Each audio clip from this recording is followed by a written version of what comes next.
Welcome along, guys, to Canyon-Eisberg's training camp as they prepare for the Tour of Britain, which starts next month. We are here live at Zwift HQ in London.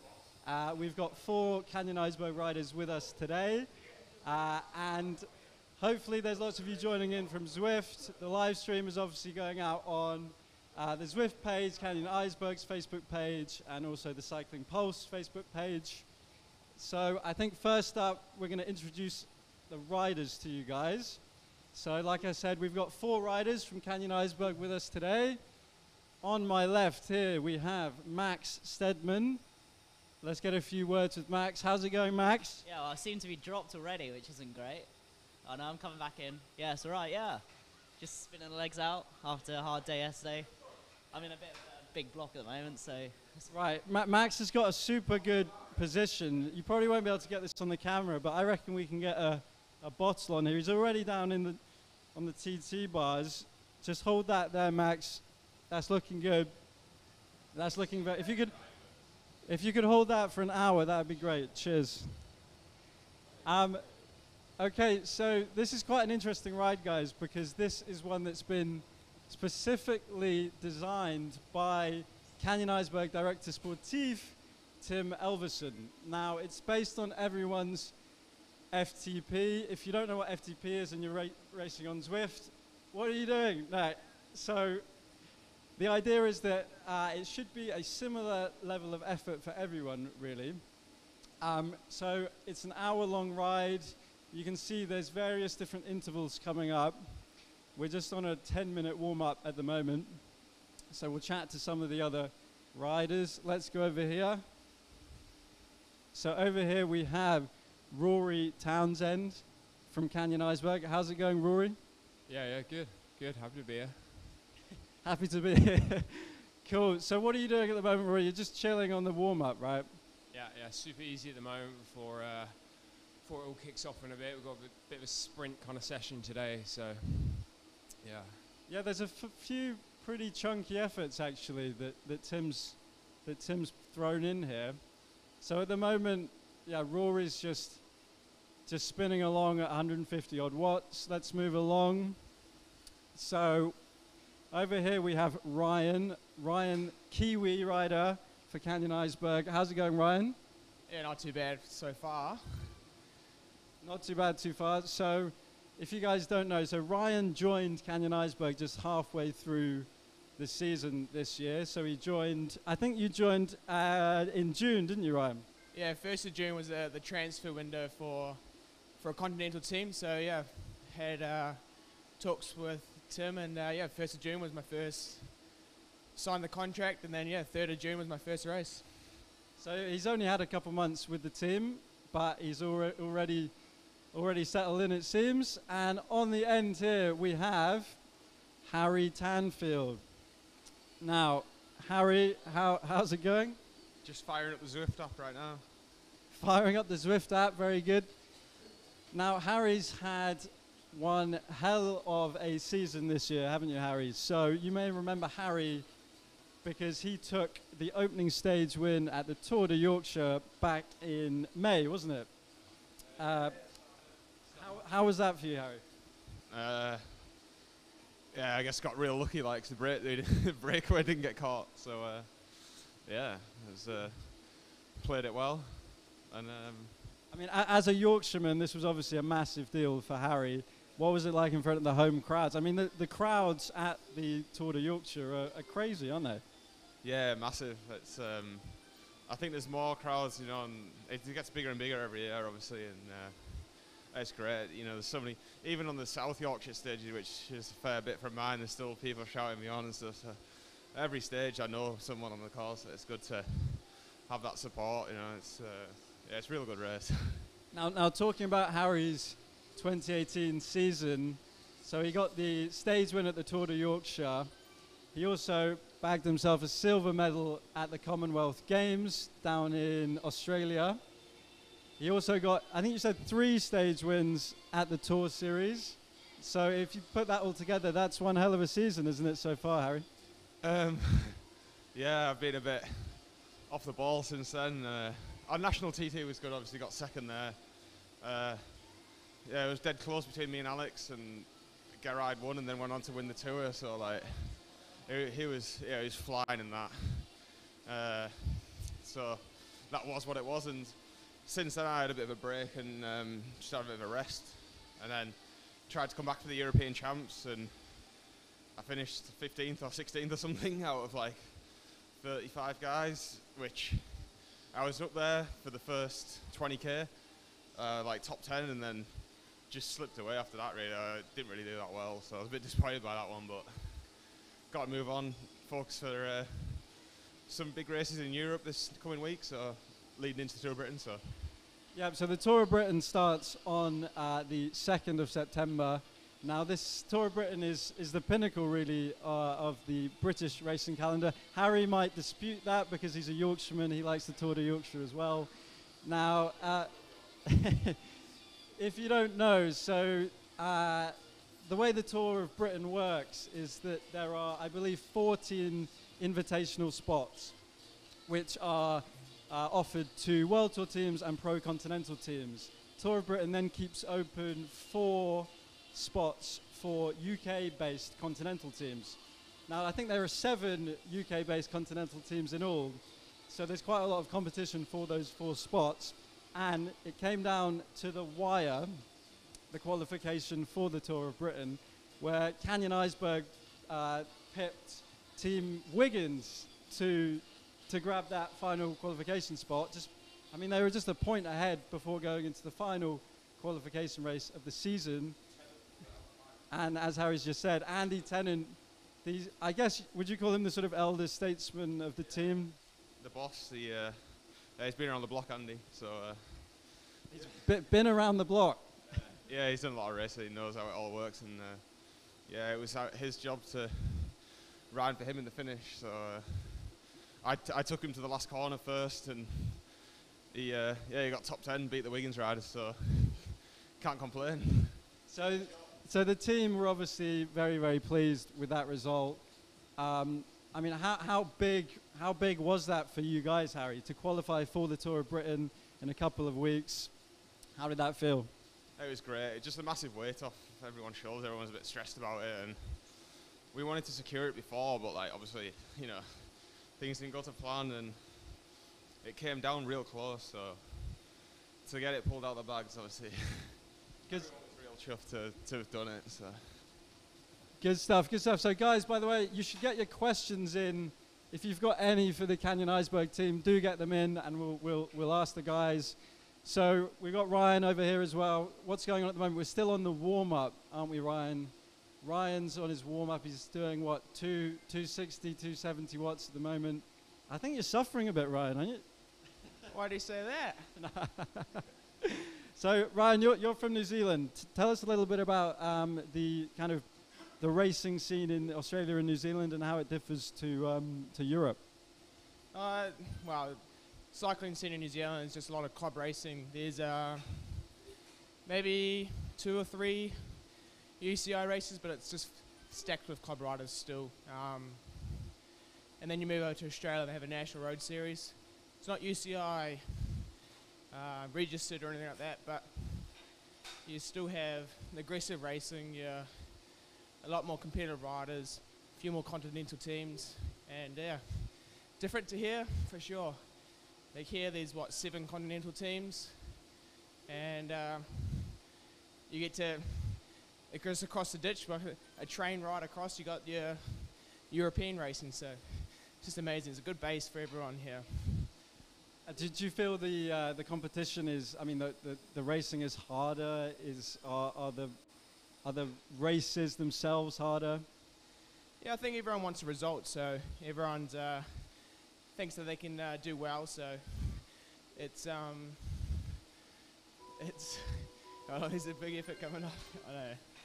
What's going on at the moment then? We're still, oh no, we're at 3 minutes now, 3-minute effort, so Ryan's at 290, Harry's at 315, just on his phone.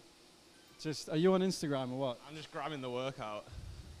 And also I can see it, because I can't see it without my glasses on, so. And now I can see what I'm doing, yeah. I can only see it in the middle bit. when it tells you what you're actually doing. So Harry's at 3:20. Is this quite easy for you, Harry? Could you pedal along at this all day? Oh yeah, go for days like. You are a time trialer as well, though, aren't you? So I mean, for you, this is piece of cake. Someone's gone off the front, by the way. Who's off? Group ride. We're limited to 29k an hour tonight, by the looks of it. Last night we were limited to 26k an hour. I don't know why.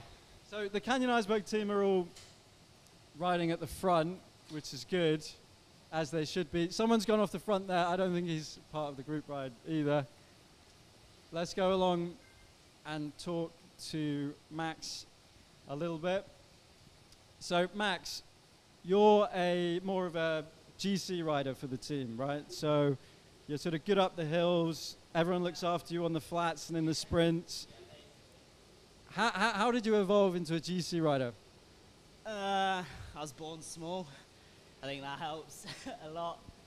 And then, yeah, I don't know. I feel like when the pressure's on a little bit, I can deliver it, which I think, when people are backing you, your team are backing you to be able to back and deliver results, then you can do that, then they're going to work for you again. I think a bit of that, yeah. And I can just consistently deliver sort of like day after day. Not that none of these guys can't, but I guess when the pressure's on too. So what's the secret then, Max, to being a good climber? Be small and light, I guess, and have the power to back it up. Train hard up the hills. Yeah. So when you're on a long climb then, Max, let's say it's 40 minutes of real suffering. Mentally, what are you saying to yourself to keep going? Everyone else is hurting. If you're going flat out, everyone else is. And it's sort of just a mental game where you just got to keep pushing hard, keep getting through, know that everyone else is suffering just like you. And then it's like a battle at the mind type thing, if you can keep going, or whether you just shut down a little bit. So do you try and... Oh, we've got a little effort coming up here, actually, guys. 30 seconds. Oh, this is quite chunky, actually. Max is on 440. Harry's pushing some big watts down at the end, as are the other guys. Who's gonna win the sprint? That's the question. That is the question.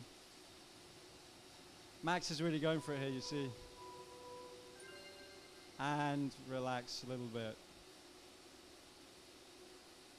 Okay, we're going to try and take some questions from the live stream, guys. So we have one in from Nick Allen for Rory, who's just said, give us a wave.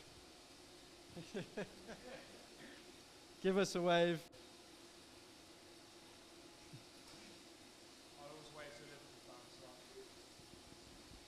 I'll always wave for a Liverpool fan.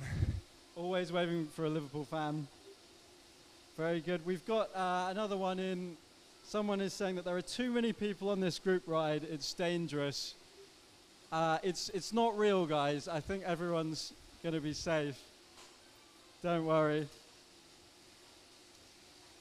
Now, we've had one in from... Actually, we'll let these guys just finish off this effort. It's reasonably intense, this, isn't it? How are you feeling, Harry? Regretting doing 4 hours this morning with intervals. How long did you go out for then this morning?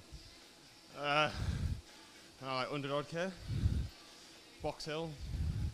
Just looping around outside of the city. You got to ride now to get out of the city. That is true. So for those of you watching who aren't from the UK, Box Hill is obviously a very popular climb here. You can race it on the London course on Zwift, and it's super popular. It's not actually that tough though, is it, Box Hill? For you guys, it must be a walk in the park, isn't it? Hey, if you got to ride 500 watts, you got to ride 500 watts. You just go a bit slower. Okay, what are we doing now? So we're still on this minute effort. Still in the recovery. Yeah, yeah. How are you feeling, Ryan? Not too bad. The recovery's alright. Be able to type soon. I love it. For these guys, the recovery blocks are ridiculous. I'd be on my knees. But anyway. Okay, we've had a question in from Phoenix, who do bike cleaning products, among other things. And the question is, which stage are you looking forward to at the Tour of Britain? Probably team time trial. Full gas with your mates and get your GC rider all the way to the top fast as possible.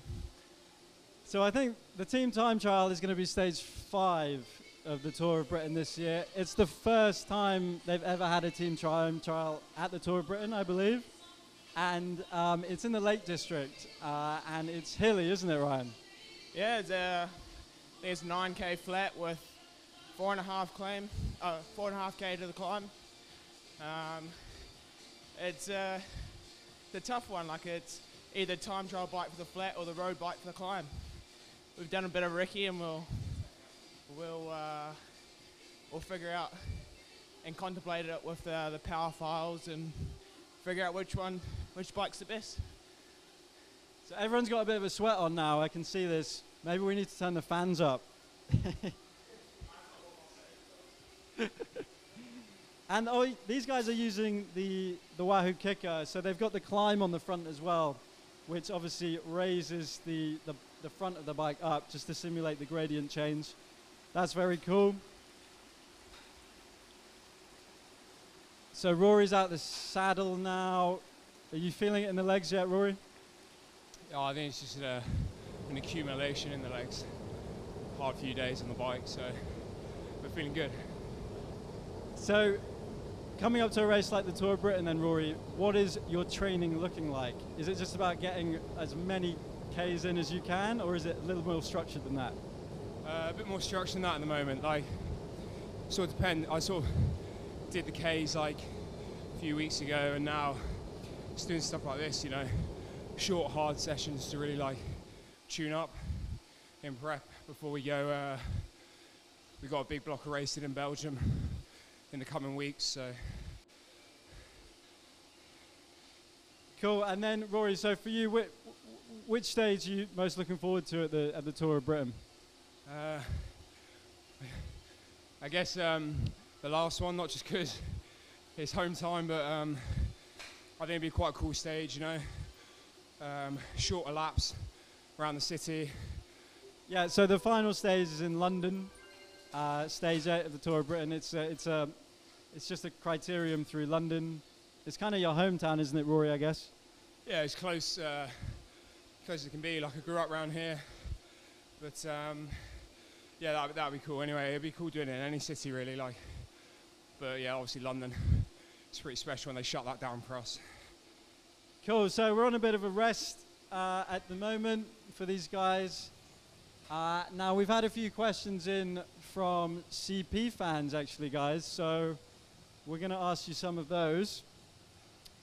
Now we've got one in from Aidan, who says, Max, should I get a power meter even though I'm 12 years old? 100% no. I think between the ages of like 12, 16, maybe when you go into junior, power meter's a bit more useful, but when you're a youth, like he is, you just got to learn your own body, learn how to sort of train on feel, and once you get an idea for feel, if you want a power meter, you just got to enjoy it at his age. It's what like all we did. So, Aidan, if you're watching, enjoy it. Do not buy that power meter. Your mum and dad won't thank you either. Okay, we've had one in from Matt Conan. How do you deal with sacrificing things like your social life to train, Rory? I was the most popular guy at school. To be fair, like, I don't think any of us look at it like a sacrifice. Like, we're all here, like, we get to, you know, do our sport like full time as a job. I don't consider that a sacrifice, really. And then add to that, like, we're all mates. Like, it's so good, like, going away, being with the team. Like, we have a good crack. So, yeah. So, as a professional cyclist, then, what's the thing you miss the most? you know, social, you know, whether it's eating food, you know, cakes, pizza, whatever, drinking, what is it that you have, the biggest sacrifice you make? Oh yeah, I do miss a good pint every now and then, but as far as food goes, which means I can eat more of the stuff, so I'll forgive it for that. But yeah, I don't know, it's like I've been doing it for so long, you can't really remember what you miss, so. So you're kind of institutionalized, Rory, now. You're in too deep. You're in too deep. Now we're on another bigger effort now, just for a minute. There's a few grimaces going on here. Max is down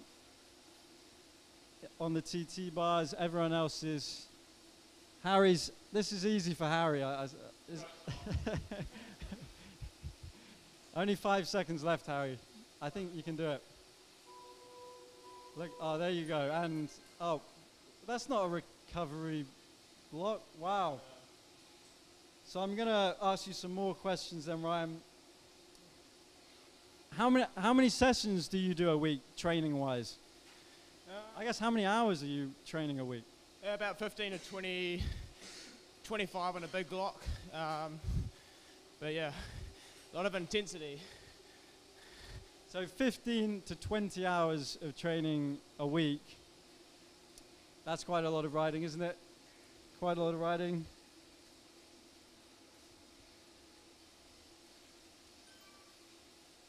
A bigger effort again here. Can you speak, Harry? How are you feeling now, Harry? See, is this suffering for you? It's horrendous. Tim, what are you doing to these guys?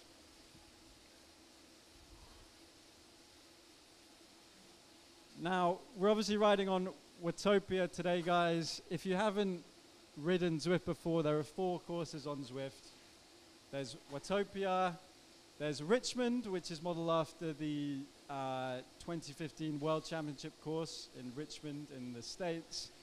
There's London, which is obviously closely modeled on London.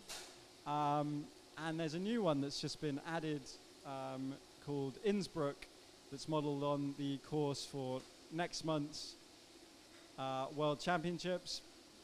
As we said, the Canyon-Eisberg team and everyone else is currently riding on Watopia. Who's out in front then at the moment? It looks like Ryan's out in front. Pushing 6.2 watts per kilo. You're going well there, Ryan. You're going well there. You've only got 2 seconds. And relax a little bit, you see.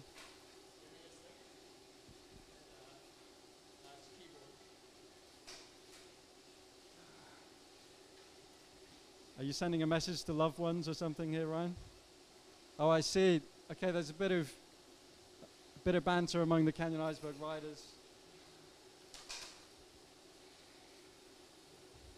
Okay, Harry, you should be able to answer this one. What's the best way to train for crits? That's from Ollie Smith. Go real hard, then rest real easy. So it's what, short, sharp intervals? Is that what you would focus on? Yeah. How long do you reckon for each interval? Sort of, are we talking 10, 20 seconds or a bit longer? 20 to 40 seconds. 20 seconds to a minute. There you go, Ollie. So 20 to 40 seconds for your intervals. Hard. Very hard. So that's how you're going to prepare for your crits, Ollie. Oh, okay, this one is an interesting one, which I'll ask Max over here. So Max, this is from James Piercy. Mechanical shifting or electronic? Before this year, I would have said mechanical. Having spent a year on it, DI2, electric, worth its weight in gold. Easy to maintain. Just don't forget to charge your battery up like I've done a few times. Don't forget to charge the battery, right. But you guys have people take care of maintaining your electronic shifting for you, don't you? What about your average kind of weekend warrior who has to sort all that out himself? It's fairly easy to sort out yourself. As long as you know you like your jargon, don't throw the instruction manual away. I think that's a big one. He should be all right. He's quite easy to maintain, easier to index than mechanical, and yeah, he's good. What about you, Rory? Mechanical, shifting, or electronic? I think for training, better off a mechanical. For racing, I wouldn't go anything else than electric. Just a peace of mind when training under load. So there you go. So a bit of a mix. What about for you, Ryan? Are you preferring mechanical, shifting, or electronic? Well, I never before the team. I never been on DI2, but the last couple of months definitely loving it. And yeah, switched me. So you've noticed the big difference between mechanical and electronic? Yeah, just we got a little bit of mechanical mechanic skills for a bike, so just makes life a lot easier, really. Instead of changing a cable, just all you got to do is remember to charge it up. Yeah, seriously, that is a key piece of advice, guys. Don't forget to charge your battery. So we're now on a 4-minute block. This one's how tough is this one for you, Ryan? 4 minutes. You're at 340 watts at the moment. It's not too bad. Not too bad. Okay, very good. Now, Harry, we have one in from a chap. I like his name. It's Mr. Wattage. So you better answer this one. Do you ever do mountain biking or cyclocross? Maybe a mountain bike ride at New Year, but that's about it. There you go. What about other sports other than cycling? What about running? Too fat. Right, there you go. Pretty simple answer. Pretty simple answer.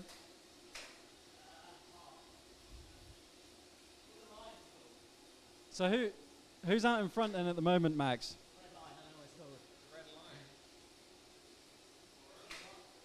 Who's out in front at the moment? Oh, I think I'm leading the way with Louis. Max and Louis are out front. So, Max, here's a question for you. This is from Shivan. How many bikes do you own? Personally own? Oh. Yeah, Team bikes don't count. probably like one? One? Two maybe, actually. This one, and what I call a forever bike. Just a bike you can always count on when you haven't got team bikes. I got my mum's Peugeot, which I sort of inherited. Nice little townie with down two shifters. So as more of an all-rounder then, more of a climber, I guess you prefer the sort of lightweight climbing bikes, Max, is that right?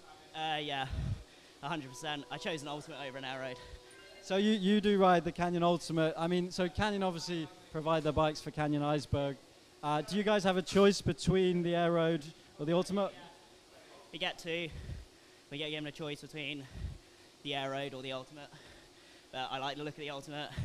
So even on the flatter stages, you would always go for the Ultimate?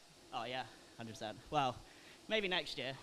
The more and more I spend around Aero Nerd down at the end there, the more and more I think about it. What about you, Roy? Do you prefer the Ultimate or the Aeroad?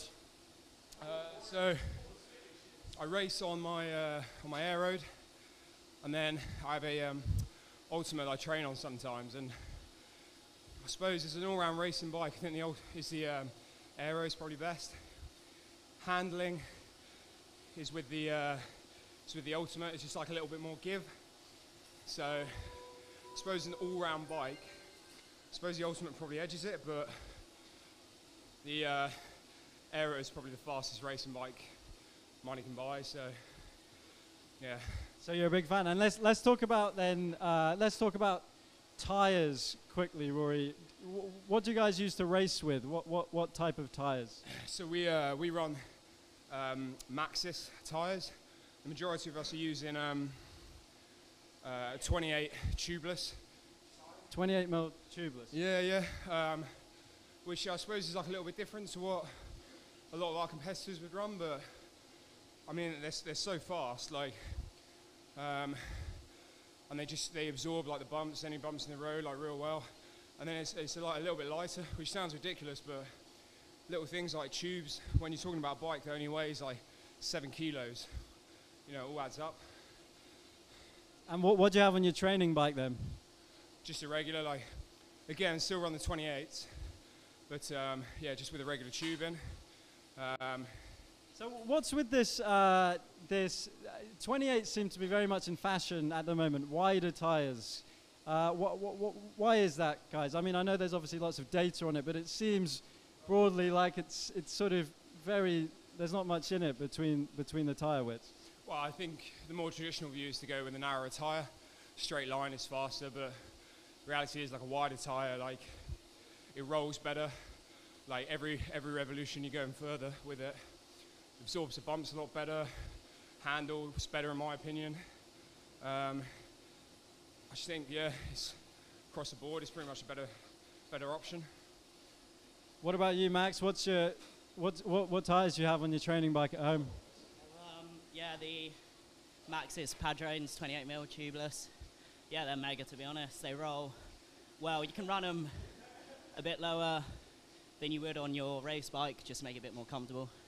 Bit more comfortable. There you have it. So maybe to the guys who are watching at home, maybe if you're looking for a bit more comfort, then go wider, go 28. Yeah, definitely. I mean, we all train like a lot, sometimes spending 5-6 hours on the road, and there's no complaints from the rear end, to be honest, on the 28s. Yeah. From the horse's mouth, no complaints from the rear end. Okay, we're on a bit of a rest here, aren't we, Ryan? This is pretty chilled for you guys at the moment. Yeah, everyone's commenting their banter at the moment. They get their shots fired at the moment. So who dishes out the most banter at Canyon-Eisberg? Definitely Dex. But in this room, I think Rory has the upper edge. Right, so Rory, you dish out a lot of banter among the team, is that right?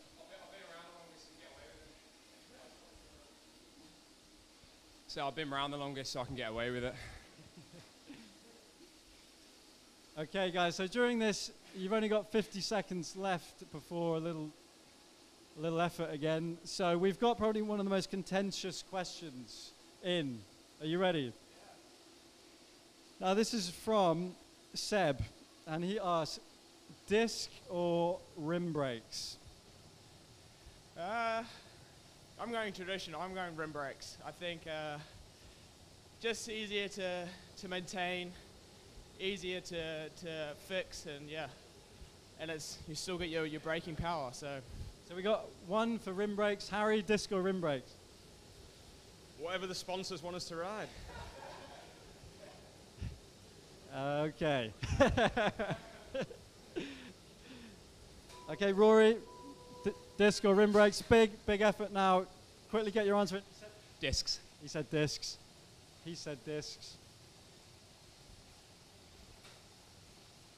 Max is down in his aero position again. Just 16 seconds left of this effort. Max is at around 400 watts. Rory's doing 475.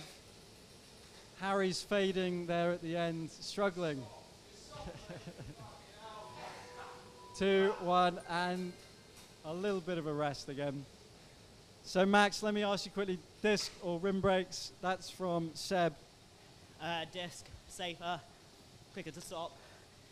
I don't see why you wouldn't. Disc, straight up, straight up. Guys, if you do have questions, don't forget to get them in. You can just comment on the stream on Facebook. The guys, as you can see so far, are happy to answer any questions you may have. Let's see what else we've got coming in.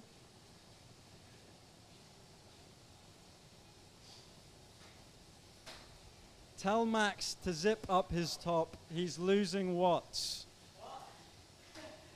That's from Stuart. He's saying, Max, do up your top. You're losing watts out here, man. Come on. Paul has asked, why no aero helmets? Guys, what's with the no helmet policy in Zwift HQ? Come on.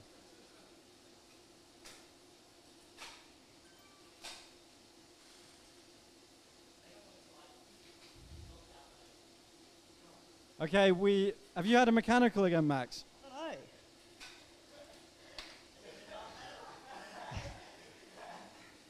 No. Now, Max unfortunately had a mechanical earlier in the season at the Tour de Yorkshire, which scuppered his chances. I hope it's not a recurring thing for you, Max, going into the Tour of Britain. What do you think? I think I've had my fair share of mechanicals, but you know. It'll be alright. Okay, we got some more questions, guys, for you. This one is from Tim S. Harry, can an entry-level bike be used for training? My goal is to do endurance climbing. Yeah, just set it up the same as your race bike. Got to get the same geometry though, so. So it doesn't really matter about the bike, does it? Let's be honest. Slower. Just ride off slower. You'll just ride a little bit slower, but the most important thing is obviously that you just get out there. What was that, Harry? Sorry, you said position. Yeah, setting your position correct. So set up your position correctly and just get out there and ride. Same contact points, that's important, according to Harry. Okay, we've had another one in, guys. Mr. DRD.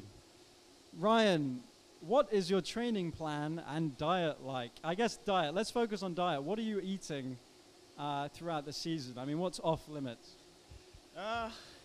Nothing's really off limits. I kind of fluctuate quite a bit with weight. If I stop eating crap food for the week, then I lose it all pretty much just with training. So what about stuff, I mean, during the races, at the end of a long stage, what are you eating to recover generally? We have OTE recovery drinks, so just protein after the race, 30 minutes. And then just your carbs and just pretty much carbs and you're just eating normally, really. After a race, if you have the next day, you want to be replenishing the effort that you've done just before.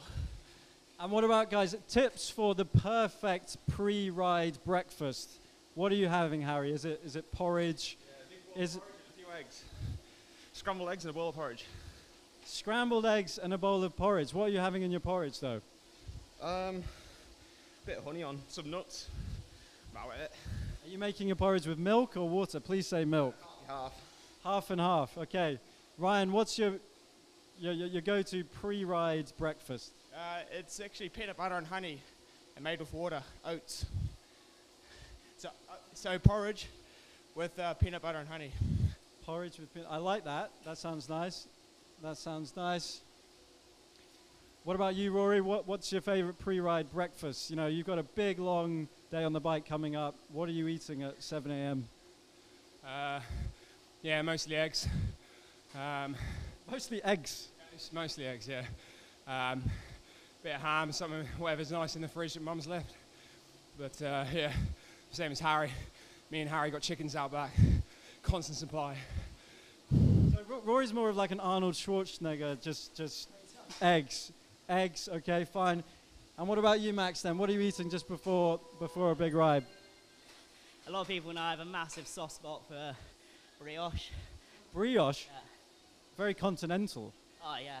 So I'll have that, a bit of white chocolate spread, some banana, then I might have a little shake with almond milk, peanut butter, apple and banana, and then a big bowl of oats, yogurt and some fruit. So, pretty good stuff then.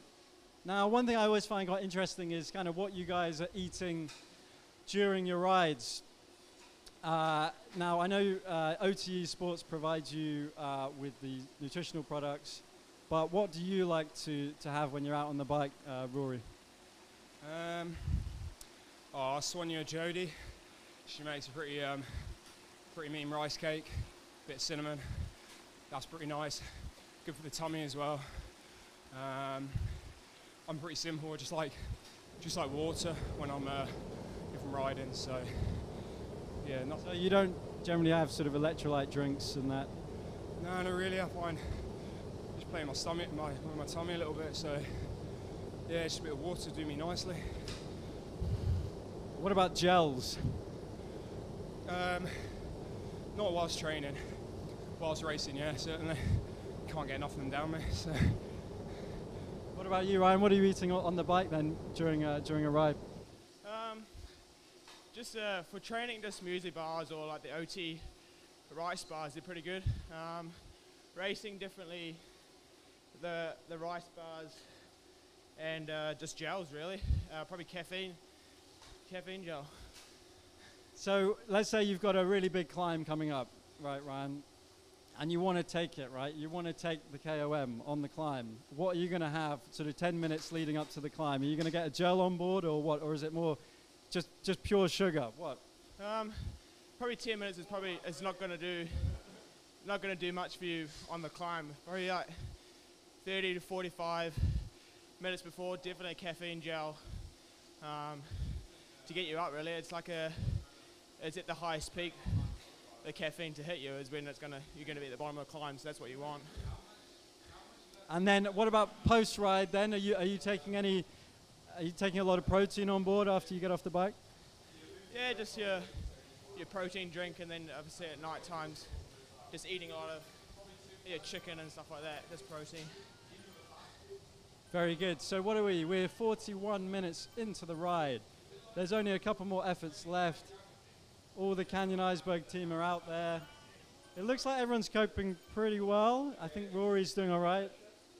There's quite a lot of sweat flying around, which is a very close proximity to. How's this been for you so far then, Max? Has it been tough? Really hard. It's the end of a 5-day training block for me. So the legs are tight, I think, to say the least. Everything just hurts. The heart rate's pretty low for me. So how many rest days would you sort of try and incorporate, and when in your training regime? It depends. I did a big race in France last week. That was 5 days. Took like 4 days easy after that. Fully recover. Usually I do like a big 3 or 4 days. Take 1 or 2 days easy. Big 3 or 4 days. Really like stress the body in that block. But training for Tour of Britain now, so big block with minimal rest days and then a long rest. So what would your advice be to people who aren't professional cyclists in terms of making sure they are resting up enough? I mean, the temptation sometimes is to sort of ride every day. But, you know, when you've got very heavy legs and you're really feeling it, would you recommend trying to get as much rest as possible? I think it's quality over quantity, and a lot of it is just learning. I'm still learning now. I'm self-coached. And there have been so many like scientific studies into tapering and resting, and it's just an art form, and just knowing your own body. It's hard to judge, but rest is as big a training as that 20-minute block of efforts. What about people who do the reverse and they take too many rest days? Don't know. Train on. Just get out more. Stop making excuses.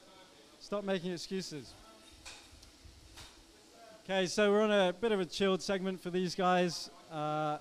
Rory's just tapping out 300 plus. I would be, I'd be struggling. But this is pretty chilled for you, Rory. Yeah, we're sort of coming towards the end of the session now.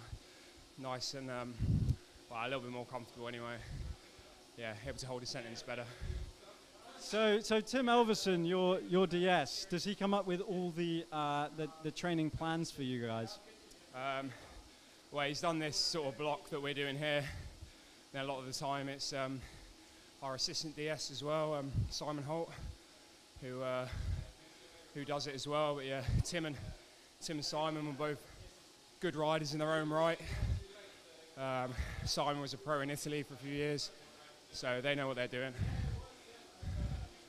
They know what they're doing indeed. So we haven't got too long left of the ride. Harry, you've been dropped. What's going on here? I had to go to the toilet. Is that his excuse? That old chestnut. Finish the effort. Yeah, I was too hydrated. too hydrated. Man, I was peeing clear. Well, okay, let's talk about being dropped in a professional race then, Harry. How often have you experienced that? I mean, is that pretty tough to take, or is it just sort of something you just have to live with from time to time? It depends what you've been doing or what your job is in the race. If I've had to ride, you know, for for someone else, then fair enough, you know. But if you're riding for the result yourself, then it can be a bit disheartening, obviously. But you know, you just got to take it with a pinch of salt. Except the other guys are better than you. So what's been the hardest race of your career so far then, Harry? Yorkshire, straight up, Yorkshire. So Tour de Yorkshire, final stage. This was what was so difficult about that? So Greg Van Avermaet won the Tour de Yorkshire.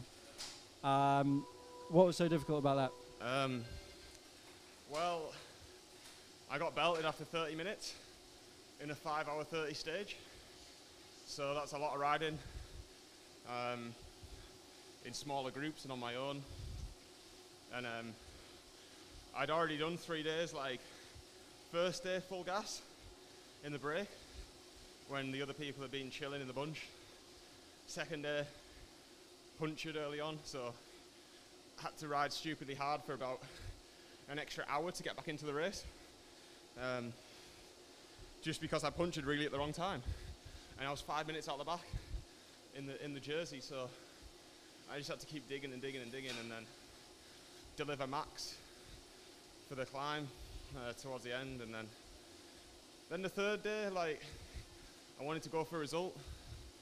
It was a hard sprint stage. It was just a little bit too hard. Like, I'd made it over all the climbs, like the big climbs at the finish. Some of the sprints were being dropped, so the peloton were going full gas because I didn't want like Cav to get back on and stuff like that. And I was still there, and I just blew with like 500 meters to go. I was sat like top 20 in the bunch, but I was just already on the red line. Like I had no lead out. I was just going for it myself. And so what is that? What triggers that then? Is it energy? Is it just you've got 3 days? Like that's the third day in a row of really hard riding. So then obviously to start the fourth day, the hardest day, I knew like I checked out by that point. I was just there to try and make the time cut. And it's very hard mentally to go up a 20-minute climb in the first 40 minutes of the race. Like doing what I know is completely unsustainable. Like there's one thing riding a 20-minute climb at 420 watts, like on your own. But doing it in a race when you know you've got 5 more hours to ride is like, you just sort of, you don't press as much. And like, I did get on over the top actually and back on again. But then the next climb, I just went out the back. Like. So let's talk about the Tour de Yorkshire quickly. So the Tour de Yorkshire is grown massively in recent years. Hundreds of thousands of people come out to watch it this year. For you guys, I guess it's one of the few races where you are competing against the World Tour teams. Yeah. So as I said, you know, Greg Van Avermaet won the GC at the Tour de Yorkshire. How is it racing against the likes of Greg, you know, Olympic road race champion? How does that differ to some of the more domestic racing? Yeah, when they attack, they got gas. Like they got serious gas. I mean, they're used to doing big races, like we're not. Like anything over 2 days is a shock to us, really. So, just to get around that race is just, you know, that's why I was going so well in the Tour Series because of the 4 days of hard racing with Yorkshire. So, it's good to finish. And I was with a few sprinters towards the end, and then 2 hours to go, I dropped my radio. So I spent 8 minutes, I think, at the side of the road looking for the radio because they're very expensive, and I knew Tim would flip. And I was last man on the road, so I was like, well, got an out to lose. Found it in the end, but that meant that I'd lost my riding companion that I was with, so the last 2 hours were on my own. And yeah, I missed the time cut by about a minute and a half. So, what's it like then in the middle of the peloton? Canyon-Eisberg, Continental team, in there with the World Tour teams. Who's bossing it? Do they kind of just try and push you away to the back, or what? Yeah, they let us ride where we want to ride, you know, at the start. But when it comes down to the nitty gritty, you know, they take no shit and they just ride where they want to ride. So Well, and that's what makes your victory on stage one so much more satisfying, right? That must have been an incredible feeling. Yeah, there's a lot of people congratulating me, obviously, and you know, the sprinters were like, yeah, fair play. Underestimated how much power the brake had. So nice to get like.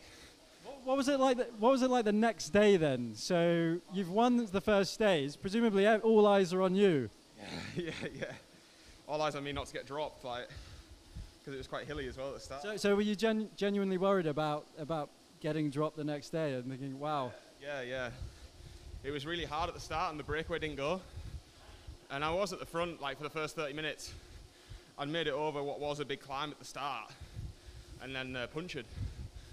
And it took ages to get the wheel and stuff, and it was just a nightmare. And then, yeah, I had to chase for an hour. Tim brought back a few riders out the main bunch to help me get back on. And I was able to get back in, so. A big responsibility there, but it seems like you just about pulled it off, Harry. Amazing job. So, honor the jersey indeed. So we're on the 10-minute cool down. Everyone's now just winding down. So rate that session out of 10 then. Ryan, how tough was that? Maybe like a 7. A 7? A 7.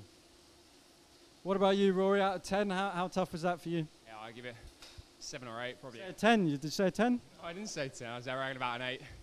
About 8 out of 10. 8 out of 10. Okay. And then Max at the end here. 9.5. 9.5. That's what the climbers have to put up with, you see. Trying to keep up with all these guys. So I think that is just about it for today, guys. We'll also be with the team tomorrow for a slightly different ride where we'll, I think tomorrow there'll be a race at the end, basically. So an hour-long ride. The last 15 minutes, it will be an all-out race. So we're going to be participating. We're going to be taking on these guys and beating them. Not. But the first 45 minutes is going to be pretty chilled. I think everyone just doing 2.5 watts per kilo. So it should be pretty straightforward for everyone to join in. So yeah, see you guys tomorrow, same time, 7 p.m. on Zwift. We'll also be live streaming it. And see you then.